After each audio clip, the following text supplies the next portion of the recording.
Morning, everybody. It's been a while since I did an update on the RMax, but it is back in my possession. I was able to pick it up this past Saturday.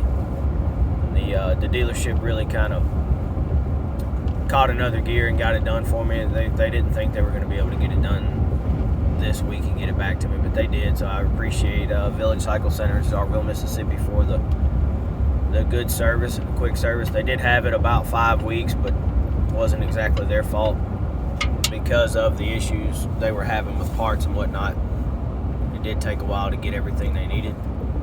They should have been done with it a week ago, but it turns out there were some gaskets that were missed, and there was some type of grease that Yamaha was requiring to put the bearing back into the transmission case. So one way or the other, 5 weeks was how long I was without the machine, but I do have it back. I've only got about an hour on the machine. I would say I don't have an hour. It's probably closer to a half of an hour. I just didn't have the time. I had too much going on to really get out there and ride it. Plus, it's really cold right now in Mississippi for us, and it's raining too, so it just wasn't ideal for me to get out and ride a lot. I should have the weekend off, this upcoming weekend. I plan to get out as long as it's not nasty and cold. I plan to ride it a good bit to make sure there's no issues, but the little bit I did ride it, it seemed like a brand new machine, just like it was when I first unloaded it. I'll get some videos of the actual machine. I've got some parts coming for it. I ordered a glass windshield, and I'll go through the details of that. I didn't go with the OEM Yamaha just because of the cost, but I did want a glass windshield. But I found an affordable option, and I'll get some details on that, on what I bought, and when it comes in, I'll show you what it looks like and how hard it was to install. It shouldn't be a big deal. The same company, I also ordered some plastic A-arm guards. I've run the old school steel stick stoppers on a lot of stuff I've had in the past. Our old Rhino has stick stoppers, and they've done a really good job, but they always tend to get beat up really bad, and they ended up rusting and being bent. You got to bend them back, and the hardware rusts and things like that. So I went with a really dense, high-grade polymer A-arm guard. I think they're going to do really well. We'll see. I'm a pretty big fan of polymers.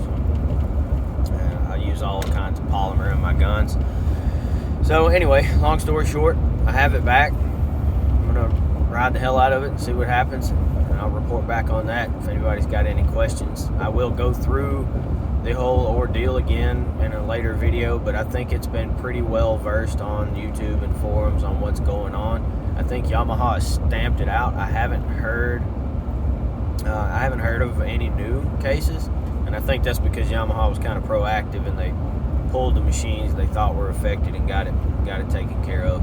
I don't know if anybody's gotten theirs back other than me, but I'm going to dig into that and find out. Then again, I'll get back with you guys on the performance and anything else I need to cover.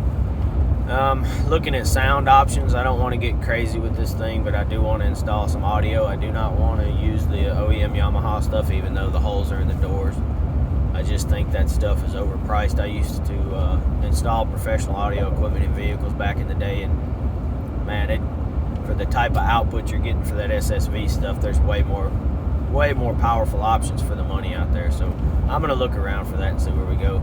Beyond that, I really don't want to change anything. I wouldn't mind getting the big bumper for the front just to protect the front of that machine. Possibly something in the back, because it does not have a rear bumper or any kind of protection. You got that exhaust and whatnot back there, and if you back up in that four-seater like I have, you can't see anything. There's no side mirrors and no backup camera, so I'm going to look at something like that just so I can see where I'm backing up. But beyond that, I'll get back to you later with an update. But I'm pleased right now. I know I was without a machine for a little over a month, but it is what it is. It's a brand new machine. It broke. Yamaha was very fast on responding to it. The Village Cycle Center, where I bought the machine, got it repaired, and there's not a loose fastener, a vibration, or anything. They did a great job putting it back together. So that's it. We'll see you guys later.